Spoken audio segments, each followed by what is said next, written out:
Degeneron në dhunë proteste e opozitës, protestuesit sulmojnë me mjetet të forta kryeministrin dhe dëmtojnë disa pjesë të saj. Policia përgjigjet me gaz lotësjellës dhe ujë me presion. Nga përplasja raportohen disa të lënduar. Ambasada amerikane, ajo e Bashkimit Evropian dhe OSB reagojnë ashpër ndaj dhunës në protestën e opozitës duke quajtur të patolerueshme. Opozita thotë se protestuesit u provokuan nga policia sipas një skenari të kryeministrit.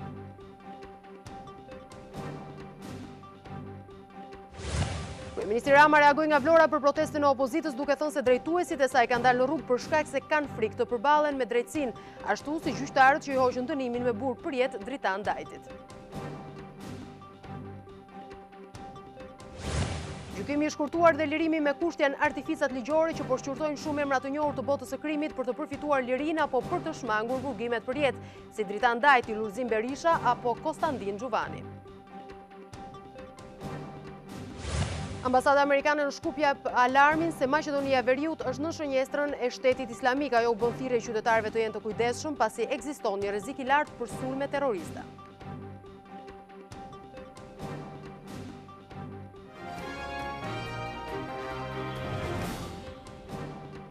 Nderuar teleshikuesi, ju përshëndes të gjithëve dhe mirë se vini në këtë edicion informativ këtu në televizionin Klan, ku do t'ju njohim me disa prej zhvillimeve kryesore. Do të nisim këtë edicion me protestën e opozitës, e cila vjon ende përpara kryeministrisë, ka patur madje edhe incidente të dhunshme. Një pjesë e turmës ka tentuar të hyjë në selinë kryeministrore duke mësyrë në drejtim të hyrjeve, por është ndalur nga policia e cila ka përdorur gaz lotësjellës, madje edhe ujë me presion. Aty ndodhet gazetarja jon Joldiz Mitro, e cila do të na jap detaje se çfarë është duke ndodhur në këto momente. Juna, si është situata aktualisht? Brikena, jemi në fakt në një raportim jo normal, pasi ajo që ka shihni pas shpinës time është edhe situata, panorama më e qartë e asaj çka po ndodh këtu në bulevardin Dëshmorët e Kombit, ku prej më shumë se 4 orësh protestuesit, qytetarët kanë tentuar disa herë të futen brenda në kryeministri. Për sa kohë ata kanë tentuar të futen, ka pasur një kundërreagim nga ana e uniformave blu, të cilët janë munduar të shpërndajnë protestuesit, qytetarët me gaz lotësjellës, por njërazi edhe me ujë. Vetëm pak sekonda më parë u tentua t'i vihet flaka njerëz prej pemëve këtu në fasadën e godinës së kryeministrisë, që tashmë duket se është e gjitha e shqyer nga ana e protestuesve, janë thyer xhamat, janë hedhur shishe me molotov në drejtim të kryeministrisë, xhamat janë thyer, forcat e policisë ka një kordon në fakt të gjatë këtu që është i rreshtuar. Disa herë është hedhur gaz lotësjellës nga ana e uniformave blu. Protestuesit tentojnë disa herë të hyjnë protestuesit tentojnë disa herë në fakt të hyjnë në kryeministri, por sa kohë ata tentojnë të kalojnë, le të themi, të çajnë pjesën fasadën kryesore të kryeministrisë, atëherë ata ndalohen përmes gazit lotësjellës që hidhet nga uniformat blu dhe njërazi turma shpërndahet edhe me ujë. Në këto momente më duhet të them se këtu në bulevardin Dëshmorët e Kombit ndodhet edhe kryetari i Partisë Demokratike Lulzim Basha, për njërazi dhe lideri i opozitës ish kryeministri Sali Berisha. Protestuesit vijojnë të qëndrojnë këtu, ndonse nga ana e opozitës, nga ana e kreut Partisë Demokratike është cilësuar si një skenar ku qëllimisht policia u tërhoq për të krijuar një skenar dhune më pas, për të degraduar në dhunë protestën e thirrur nga opozita këtu në bulevardin Dëshmorët e Kombit. Por për më shumë, unë ju ftoj që të ndiqni se si ka ndodhur në fakt incidenti i shënuar nga ana e protestuesve. Unë do doja që të ndaleshim pak tek skenari. A është bërë zyrtar një skenar se si do të vijojë protesta? Atëherë Brikena, më duhet të them se nga ana e Partisë Demokratike dhe opozitës nuk ka informacione se si do të jetë vijimi i kësaj proteste. Tashmë është lënë në dorë qytetarëve, do të jenë ata të cilët do të vendosin se sa do të zjas protesta e sotme. Në fakt ne jemi me pamje të drejtë për drejta në këto momente, jemi duke parë edhe situatën, nuk e dim se si do të vijojmë, por në këto momente nga ajo çka duket, pra është një situatë e qetë, paktën nga pamjet e drejtë për drejta, apo jo Juna? A ka patur përplasje të tjera? Po Brikena, në këto momente situata duket e qetë, vetëm 2-3 minuta më parë u tentua të futeshin protestuesit në le themi në dyert e kryeministrisë, u hodh gaz lotësielës nga ana e policisë, u shpërnda turma me ujë, por ndërkohë le të ndjekim momentet se si ka nisur incidenti i shënuar mes protestuesve dhe le të ndjekim materialin në vijim. Nisi me lule për policin, por përfundoi në dhunë protesta opozitës së bashkuar. Tubimi i planifikuar të ishte paqësor, u zhndërrua në pak minuta në një sulm me mjetet forta ndaj godinës së kryeministrisë.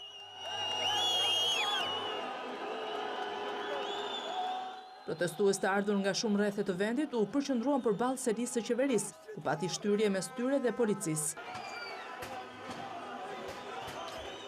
Liderët e opozitës ju bashkuan protestuesve pas një marshimi nga rruga Ismail Qemali. Në këtë aks, policia kishte ndaluar lëvizjen, megjithatë uniformat blu nuk penguan kalimin e kreut të opozitës dhe ish kryeministrit Sali Berisha. 1500 forca policie ishin në gatishmëri në gjithë perimetrin e kryeministrisë. Të parët që u përballën me presionin e turmës ishte gardi përpara godinës së qeverisë. Ishte ky momenti kur drejt kryeministrisë u hodhën disa tymues dhe bomba molotov. Disa prej protestuesve që arritën të çanin kordonin nisën të hiqnin mbulesën e vendosur në tendën përpara godinës. Më pas ata goditën me sende të forta, xhamat e blinduar të kryeministrisë, duke arritur t'i thyejnë. Policia e vendosur nga brenda nisi të ethë ujë drejt protestuesve, duke përdorur dhe gaz lotësielës. Hedhja gazit lotësielës detyroi shumë herë turmën të tërhiqet, por pas disa minutash protestuesit vijuan sulmin ndaj dyerve të kryeministrisë. Shumë prej protestuesve pësuan asfiksi. Ata në gjendje më të vështirë u transportuan me ambulancë drejt spitalit. Sipas policisë, kanë qenë më shumë se 6 protestues që kanë marrë ndihmën e parë mjekësore, ndërsa 7 efektiv policie të lënduar me mjetet forta në kurrizë dhe kokë janë dërguar në spitalin e traumës. Mes të lënduarve janë dhe 2 punonjës të medias. Ka qenë kjo një përmbledhje asaj se çfarë ka ndodhur deri në këto momente me protestën e opozitës, e cila ende vijon. Ne do të rikthehemi më pas sërish lidhjeve të drejtë për drejtë, ndërkohë ka patur edhe nga ambasada e Shteteve të Bashkuara të Amerikës, Bashkimit Evropian dhe OSBE-s, të cilët kanë dënuar me forcë dhunën e ushtruar në protestën e opozitës dhe shkatërrimin e pronës publike. Reagimi ka patur edhe nga Ministria e Brendshme, kryeministri, opozita, por edhe vetë presidenti Ilir Meta. Përfaqësitë ndërkombëtare në Tiranë kanë dënuar me forcë aktet e dhunës në protestën e opozitës. Ambasada amerikane thot në reagimin e saj se dhuna dhe dëmtimi i pronës publike nuk janë të pranueshme. Ambasada e Shteteve të Bashkuara dënon me forcë dhunën dhe shkatërimin që ndodhi gjatë protestës së sotme në Tiranë. Mbështesim të drejtën e qytetarëve për të protestuar paqësisht, por dëmtimi i pronës publike dhe dhuna nuk janë të pranueshme. Nxisim gjitha palët të tregojmë vetë për mbajtje më të mirë dhe të rivendosin qetësinë. Ju bëjmë thirrje të gjitha partive politike që t'i denoncojnë këto akte dhe të ndërmarrin të gjitha hapat e nevojshëm për të siguruar që situata të zhndërrohet në paqësore dhe konstruktive. Me të njëjtën gjuhë, dhunën e ka dënuar edhe delegacioni i Bashkimit Evropian.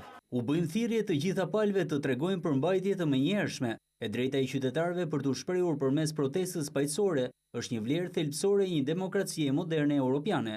Megjithatë, dëmtimi i pronës publike dhe përdorimi i dhunës nuk janë të pranueshme. Ne u bëjmë thirrje të gjitha anëve të bëjnë maksimumin e tyre për të shmangur dhunën dhe përçarjen e mëtejshme. Të njëjtin qëndrim ka mbajtur edhe zyra e OSBE-s në Tiranë, duke theksuar se nxitësit dhe autorët e dhunës duhet të mbajnë përgjegjësi. Prezenca e OSBE-s bën thirrje për përmbajtje nga çdo akt dhune i mëtejshëm kundër kryeministrisë dhe çdo lloj prone publike apo private. Për shkallëzimi i dhunës së rrugës sot përbën një shkelje të parimeve të protestës demokratike paqësore. Nxitësit dhe autorët e dhunës mbajnë përgjegjësi për incidentet e sotme. Ne do të vijojmë të mbështesim të gjitha aktet e protestës demokratike dhe paqësore si pjesë e përkrahjes sonë të palëkundur për demokracinë në Shqipëri. Ministri i Brendshëm Sandër Leshaj kërkoi distancimin nga dhuna dhe i bëri thirrje opozitës të dëgjojë mesazhet e ndërkombëtarëve. Ftoi qytetarët të distancohen nga elementet e dhunshëm. Është më shumë vlerë të dëgjohet zëri i arsyeshëm i miqve të mëdhenj të Shqipërisë, jo dhuna, por arsyeja na afron drejt Europës së vlerave tona. Por kryetari i Partisë Demokratike reagoi duke thënë se gjithçka ishte një skenar i policisë për të provokuar protestuesit dhe për të nxitur dhunë. Ne nuk erdhëm këtu për të mbështetur asnjë akt dhune. Ne erdhëm këtu për të dëgjuar mbi 20 folës dhe për të vazhduar me skenarin që ishte njoftuar atë të një rrëthimi paqësor të kryeministrisë. Skenari i dhunës u vu në veprim në mënyrë tinzare nga hapja e gardit të policëve, në mënyrë që pastaj të justifikohen aktet e dhunës. Ish kryeministri Berisha gjithashtu mohoi që opozita të ketë skenare dhune. Të ketë më në fund mençurin të largohet se në mënyrë absolute ky tsunam do të fshi nga faqja e dheut si një kalpsir të historisë kombëtare.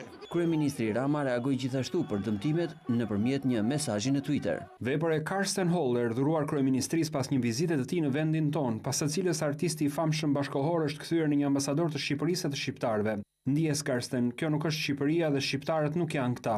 Presidenti i Republikës Ilir Meta, që ndodhet në konferencën e sigurisë në Mini, u kërkoi palëve të përmbahen. Ndërkohë që në Tiranë opozita protestonte përpara kryeministrisë, vetë kryeministri Edi Rama ndodhej në qytetin e Vlorës, ku ka zhvilluar aktivitetin Bashkia që duam. Kreu i qeverisë tha se opozita proteston sepse ka frikë nga drejtësia dhe se Shqipëria ka zot. Rama ka akuzuar Partinë Demokratike dhe Lëvizjen Socialiste për integrim si përgjegjëse të manipulimit të zgjedhjeve në të kaluarën. Ndërsa protestuesit e opozitës kërkonin poshtë zyrës së tij largimin e Edi Ramës, kryeministri ju fliste vlonjatëve të mbledhur në sheshin e Flamurit për projektet që ka për transformimin e Bashkisë së Vlorës. Pjesëmarrjen e konsiderueshme në takimin që vjen si pjesë e turit Bashkia që duam, e sheh si shenjë të mbështetjes për qeverinë e tij, që thotë se është e vetmja tek e cila shqiptarët kanë besim. Për drejt dje na bën reklam dhe kështu erdhën edhe më shumë se sa që ne prisim këtu. Nuk bëm një muaj përgatitje për të mbledhur njerëzit në shesh. Por ne nuk kemi mbledhur këtu sepse të tjerë janë mbledhur gjetë. Ne qysh se kemi marrë votën e qytetarëve, kemi premtuar se do të ecim hap pas hapi me ju. Studentët vunë një vit kuqe. Opozitës politike nuk doni t'i shinin syt. Ka vetëm një fuqi që mund t'i zgjidhë problemet. Vlora dhe Shqipëria kanë zot. Premtimi i parë që ju bën vlonjatëve është shëmbja e pallatit të një biznesmeni të njohur në Vlorë, i mbetur i papërfunduar prej vitesh në krah të monumentit të pavarësisë. Unë e di që Sulua ka bërë shumë për Partinë Demokratike, por Sulua është një vlonjat i mirë dhe jam i bindur do mirë kuptohemi që ky shesh është i pavarësisë. Ky shesh është i Vlorës dhe i gjithë shqiptarëve. Thotë se është krenar që aleancën e ka me njerëzit e zakonshëm, ndryshe nga opozita. Jam shumë krenar që kundërshtarët tanë kanë aleat njëri tjetrin për t'ju ofruar shqiptarëve të njëjtat gjurdhje rrëmuja, ndërsa unë dhe ne kemi aleat njëri tjetrin. Tani imagjinoni çfarë ndryshimi. Ti jesh në podium me doktoreshën apo ti jesh në podium me këtë nën që ka zgjidhur një hall. Rama tregon dhe arsyet që sipas tij i çon dy partitë që janë në koalicion kundër tij të protestojnë në bulevardin Dëshmorët e Kombit. Ata janë në panik sepse ata e dinë shumë mirë. Ata vot nga populli s'marrin dot, por tani kanë dhe hallin tjetër që drejtësia e re hap pas hapi po vjen dhe shumë prej tyre do të përgjigjen para drejtësisë. Jeni të sigurt për këtë. Akuzave të opozitës për blerje të zgjedhjeve i përgjigjet po me akuza. Na tregon ne doktoresha blerjen e votës, që nëse ka një fabrik që ka blerë vota në Shqipëri, ajo dihet se kush është. Ata janë thjesht hajduti që vërtet kapnin hajdutin. Nuk mungojnë dhe batutat me qytetarët, që e adresonte platforma e bashkëqeverisjes për çdo problem me administratën publike. Amo, ke boj me vete ti mo. Do të flasësh. Hajde lart se do na thon pastaj që nuk e lante edhe bojën. Hajde. Takimin që nuk zgjati më tepër se 60 minuta e mbyll me premtimin se do ta kthejë Vlorën në kryeqendrën e turizmit. Ndërkohë, protesta e Tiranës ka zënë një vend të rëndësishëm edhe në agjencitë ndërkombëtare të lajmeve dhe mediave perëndimore. Ato raportojnë se protestuesit kanë tentuar të hyjnë në godinën e kryeministrisë. Protesta e opozitës bëri e hon edhe në mediat kryesore ndërkombëtare që ngjarjen e kësaj të shtune kishin në faqet kryesore. Agjencia e lajmeve Reuters raporton thyerjen e kordonit të policisë dhe tentativën e protestuesve për të mësyrë në ndërtesën qeveritare. Mijëra qytetarë përplasen me policinë në protestën e opozitës në Shqipëri, duke kërkuar rënien e qeverisë, shkruan Washington Post. Edhe Euronews mbuloi me raportim live protestën e sotme. Manifestimi i dhunshëm i qytetarëve ishte gjithashtu në faqet e para të mediave italiane. Opozita në shesh sulmohet ndërtesa e qeverisë, shkruan e përditshmja La Repubblica, që nënvizon përplasjen me forcat e rendit dhe hedhjen e gazit lotësiellës. Corriere della Sera raporton se opozita e udhëhequr nga Lulzim Basha kërkon qeveri kalimtare dhe zgjedhje të parakohshme. Protesta zuri gjithashtu faqet e para të mediave në Greqi, ku nënvizohet tentativa e dhunshme për të hyrë në ndërtesën e kryeministrisë. Ndërkohë, do të rikthehemi edhe një herë lidhjes së drejt për drejt me gazetaren tonë Yildiz Mitro, e cila vjon ende të jetë përpara kryeministrisë. Juna, unë do doja të dija nëse ka një rënje të numrit të protestuesve në këto momente. Brikena, në fakt protestuesit vijojnë të qëndrojnë këtu në bulevardin Dëshmorët e Kombit, pavarësisht se disa herë policia është kundër përgjigjur sulmit tyre me gaz lotësiellës dhe me ujë. Më duhet të them që ka në fakt një rënje të numrit të protestuesve, por gjithsesi duken se do të qëndrojnë gjatë në bulevardin Dëshmorët e Kombit. E qartë, ne në fakt i shohim edhe pamjet në këto momente, sikurse e theksuam edhe pak më parë, nuk ka patur tensione dhe ndoshta edhe kjo është edhe arsye që ende vazhdojnë, pra pa patur një skenar sikurse na theksove, apo jo, Juna? Brikena, vetëm pak minuta më parë, kur ne bëm lidhjen e drejt për drejt në hyrjet e edicionit lajmeve, pati një tentativ nga ana e protestuesve për të mësyer drejt godinës kryeministrisë, por kundër veprimi i forcave të rendit me gaz lotësiellës dhe me ujë i bëri ata që të tërhiqen. Në momentin që ata sulmojnë dhe kundër vepron policia me gaz lotësiellës dhe me ujë, të gjithë protestuesit tërhiqen dhe qëndrojnë këtu përpara godinës së parlamentit. E qartë, mirë, Juna, unë falenderoj për këto detaje që po na përcjell në studio. Ne do të ecim më tej, ndërkohë, gjykimi i shkurtuar dhe liria me kusht janë dy procedurat ligjore nga të cilat kanë përfituar disa të burgosur të akuzuar për vepra të rënda penale. Emrat të tillë si Dritan Dajti, Lulzim Berisha, Konstantin Xhuvani kanë shfrytëzuar hapësirat ligjore dhe si pasojë ata kanë ulur dënimet kapitale duke ja hedhur në disa raste më pak vite burg. Lirimi me kusht apo gjykimi i shkurtuar janë procedura ligjore nga të cilat kanë përfituar njerëz të njohur të botës së krimit, të akuzuar për vepra të rënda penale. Rasti i Dritan Dajtit, akuzuar për vrasjen e 4 policëve dhe i dënuar me vendim të formës së prerë me 25 vite burg, është vetëm njëri prej tyre. 2 ditë më parë, gjykata e Korçës vendosi të liroj Gerd Gjinararin, akuzuar për vrasjen e Naim Zyberit në një spital në Milano në vitin 1997. Vendimi ende nuk është ekzekutuar për shkak se prokuroria ka konstatuar pasaktësi në vendim, të cilat e bëjnë të pamundur nxjerrjen e urdhër ekzekutimit dhe lirimin e Gjinararit. E përpasoj pritet që vendimi të apelohet. Në 29 janar 2015, gjykata e Tiranës do të pranonte gjykimin e shkurtuar edhe për Konstantin Xhuvanin. Ai u gjet fajtor për vrasjen e 4 personave në një lokal në Tiranë, por duke përfituar nga gjykimi i shkurtuar u dënua përfundimisht me 35 vite heqje lirie. Në dhjetor 2016, gjykata e apelit e Durrësit do të lironte me kusht Lulzim Berishën, jashtë quajtur i kreu i bandës së Durrësit, duke qenë se kishte vuajtur 3/4 e dënimit. Ky vendim erdhi pas atij të gjykatës së lartë, e cila rrëzoi dënimin me burgim të përjetshëm, duke dënuar me 25 vite heqje lirie. Ermal Hoxha, nipi ish diktatorit Enver Hoxha, i arrestuar për laboratorin e kokainës në Xiprak, përfitoi nga lirimi me kusht duke dalë nga qelia në shtator të 2018-s, gati 3 vite pas arrestimit. Pjesa tjetër e grupit përfitua nga gjykimi i shkurtuar në gjykatën e apelit për krime të rënda, kërkesë e cila ishte refuzuar nga shkalla e parë. Prej 2 vitesh ka dalë jashtë përdorimit sistemi i informimit për studentët e Universitetit të Tiranës pasi kompanisë që e mirmante i ka përfunduar kontrata. Kjo çështje ka shkaktuar përplasje mes rektorit dhe administratorit mbi kompetencat për të mbikëqyrur funksionimin e sistemit, por studentët mbeten ende pa zgjidhje. Deri në korrik të vitit 2017, studentët i drejtoheshin këtij sistemi informativ për të njohur me notat, për të rishikuar, ankimuar apo për të folur aty me pedagogët për problemet që kishin. Por prej 2 vitesh, ky sistem informativ nuk funksionon, pasi kontrata që ishte me kompaninë e mirëmbajtjes përfundoi. Kompjuterat që shërbenin për të aksesuar sistemin informativ qëndrojnë ende në hollin e fakulteteve, edhe pse jashtë funksionit. Të parët që përballen me vështirësitë që ka krijuar mungesa e sistemit janë studentët. Drejtohemi zyrës së pedagogëve ose zyrës informacionit apo dhe sekretarisë në disa raste për të marrë notat. Thjesht tek sekretaria shkojmë pyesim edhe atje interesohen për çdo gjë. Unë nuk jam regjistruar në portal sepse nuk funksiononte kur ne filluam vitin akademik. Shqetësimin e ngrenë edhe pedagogët, që janë të detyruar t'i kthehen edhe një herë letrës dhe lapsit për të mbajtur të dhënat e studentëve. Po ka 4 vjet direktori im që mban çelësin e servit, mos kemi server atë. Dhe çfarë duhet bëjmë? Duhet të marr 500 student, t'i bëjmë me emër, me mbiemër, me datëlindje dhe të dallojë cili është emri i babait tij. Ndonjë ditë do vi plaka ime në provim dhe do hyj në menaxhim aty dhe unë nuk e verifikoj dot a ka hyrë as ka hyrë.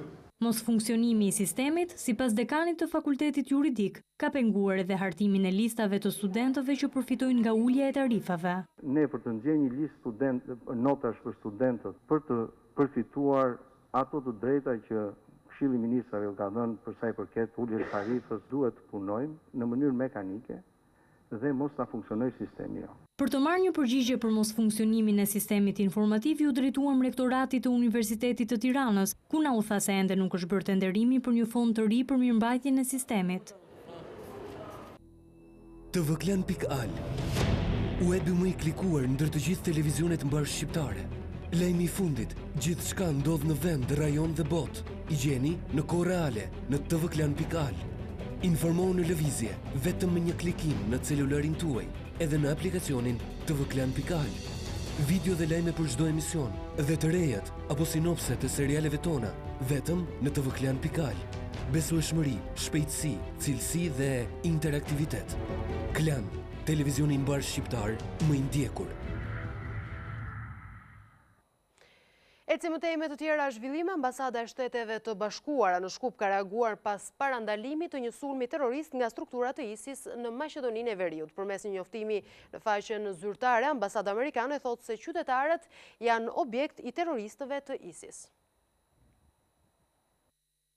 Maqedonia e Veriut është vënë në shënjestrën e terrorizmit. Alarmi vjen nga ambasada e Shteteve të Bashkuara në Shkup që paralajmëron qytetarët të jenë të kujdesshëm. Ekziston rrezik i lartë i sulmeve terroriste të frymzuar nga ideologjitë ekstremiste në Maqedoninë e Veriut. Organizata terroriste dhe individ me ideologji ekstremiste kanë si qëllim të sulmojnë civilët, përfshirë edhe qytetarët amerikanë. Gjithnjë e më shumë terroristët po përdorin metoda jo të sofistikuara, pistoleta, vetura apo armë të ftohta për të sulmuar turmat e njerëzve në vende publike si qendra tregtare, aeroporte, shkolla e të tjerë. Në njoftimin e jashtëzakonshëm, ambasada u bën thirrje qytetarëve të shmangin vendet me grumbullim të madh publik dhe të jenë të kujdesshëm nga ata që i rrethojnë. Alarmi për sulme terroriste në Maqedoninë e Veriut vjen në një moment delikat politik e social për vendin. Ratifikimi i marrëveshjes historike të Prespës, por edhe zyrtarizimi i gjuhës shqipe në institucione ka përçarë edhe më shumë palët. Opozita dhe presidenti Ivanov shpeshherë kanë bërë thirrje për tradhtim ndaj kombit maqedonas. Arrin në 15 numri i viktimave nga aksidenti i rëndë që ndodhi në autostradën Shkup-Tetov, ku një autobus ka dalë nga rruga. 4 pacientë të tjerë ndodhen në gjendje të rëndë në spital. Sot në mëngjes ka ndëruar jetë një nga të lënduarit në aksidentin tragjik në autostradën Shkup-Tetov, me çka numri i viktimave rritet në 15. I aksidentuari kishte marrë lëndime të rënda trupore në krahëror dhe mushkëri dhe menjëherë është transferuar në spitalin 8 shtatori në Shkup. Ndaj tij është kryer ndërhyrje kirurgjikale, por fatkeqësisht për shkak të plagëve serioze sot në mëngjes ka ndëruar jetë. Ministri i Shëndetësisë Venko Filipçe sot njoftoi se edhe 4 pacientë vazhdojnë të jenë në gjendje të rëndë shëndetësore. Nova klinika se smesteni četvorica. Në këtë klinik janë të vendosur 4 pacientë që kanë lëndime serioze. Kemi njoftuar për vajzën dhe gjendjen e saj pas intervenimit kirurgjikal, si dhe për 3 pacientët e tjerë të cilët gjithashtu janë në gjendje serioze dhe të rëndë. Ministri Filipçe njoftoi se vajzës 20 vjeçare që i ishte amputuar këmba pas 2 operacioneve, gjendja e saj është ende kritike. Në gjendje të rënduar është edhe një pacient tjetër që gjendet në repartin e kujdesit intenziv. Kosova bëhet gati për të celebruar 11-vjetorin e pavarësisë. Për herë të parë në qendër të Prishtinës do të parakalojnë forcat e ushtrisë së Kosovës, e cila ka marrë një mandat të ri. Ushtarët e Kosovës janë duke bërë përgatitjet e fundit për parakalimin që do të kenë më 17 shkurt për nder të 11-vjetorit të pavarësisë. Kjo është hera e parë që do të parakalojnë para qytetarëve me mision ushtarak. Për këtë, ndjejnë krenari dhe fat udhëheqësit e këtij dikasteri. Për ne është më e rëndësishme se Forca e Sigurisë Kosovës e ka marrë mandatin ushtarak. Dikush nuk është vetëm merit e neve të fundit, ose imja si ministër, po është merit edhe e përpjekjeve shumë brezave para neve. Është shumë e rëndësishme që në 19 vjetorin e pavarësisë të Republikës Kosovës do të parakalojmë si forca e sigurisë me mandat dhe mision të ri. Kjo është shumë e rëndësishme. Parakalimi i FSK-s në përvjetore të pavarësisë tashmë është shndruar në traditë. Të dielën gjatë parakalimit, ushtria më e re në botë ajo e Kosovës, kësaj radhe nuk do të prezantoj makineritë të saj ushtarake.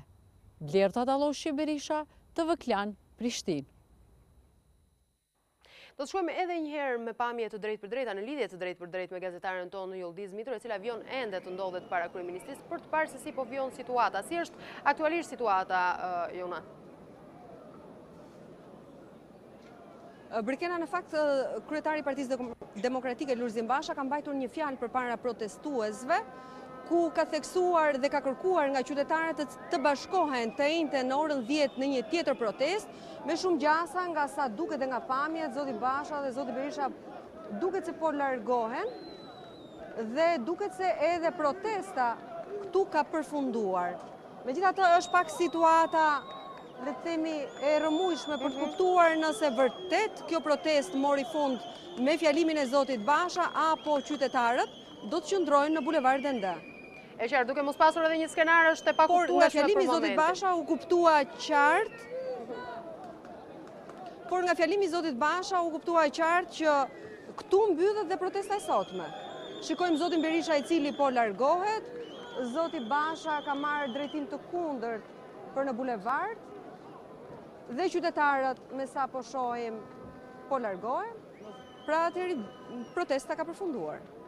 E qartë, mirë, Juna, në fakt ne jemi në këto momente me pamje të drejtë për drejta, ndonë se nuk ka patur një skenar të paktën nga ajo çfarë është thënë deri në këto momente dhe nga ana e Lulzim Bashës kuptohet pra që mund të ketë përfunduar protesta. Unë të falenderoj për gjitha raportimet dhe detajet që na ke përcjell në studio moment pas momenti. Të nderuar televizionistë, kemi qenë në këto momente në lidhje të drejtë për drejtë, me sa duket edhe protesta si ka ardhur fundi. Kjo është kuptuar të paktën nga fjalimi që ka mbajtur vetë kreu i Partisë Demokratike Lulzim Basha. Ne kemi ardhur edhe në fund të këtij edicioni. Unë ju falenderoj për vëmendjen tuaj. Bashkë mirë takofshim.